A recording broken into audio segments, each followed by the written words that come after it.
তোমার এক্সাম কেমন হলো? পার্টিয়ে 32 পাতা পুরো লিখে এসেছি। আর তুমি যে বললে কাল সকালে যাবে।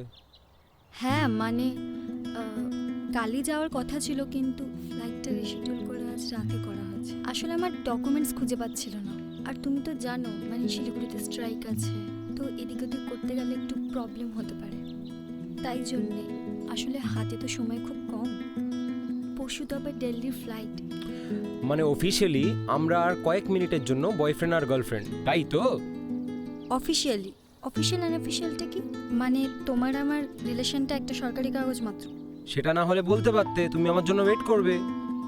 অংশ সব বলতে হয় না, মানে আমি জার্মানিতে গিয়ে কি তোমায় ভুলে যাব, নাকি আমাদের কাটানো 4টে বছর ভুলে যাব? তোমার সিভিল, আমার ইলেকট্রিক্যাল, পাশাপাশি 2টো ক্লাসরুম, ফার্স্ট ক্লাস, ফার্স্ট কিস, সমস্ত কিছু আমার বার্লিন ল্যান্ড করবার সঙ্গে সঙ্গে মুছে যাবে না। সাথে সাথে না হলেও ধীরে ধীরে তো মুছে যাবে শু।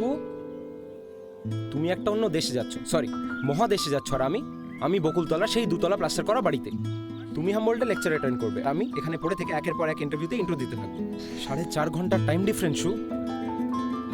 আমি কখন কল করব, তুমি কখন কল ব্যাক করবে, কিছুই ঠিক নেই।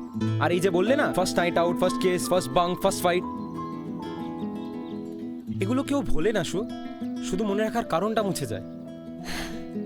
তো তুমি কি চাইছো? আমি এর আগেও এটা নিয়ে ডিসকাস করেছি, and you know how important it is for me.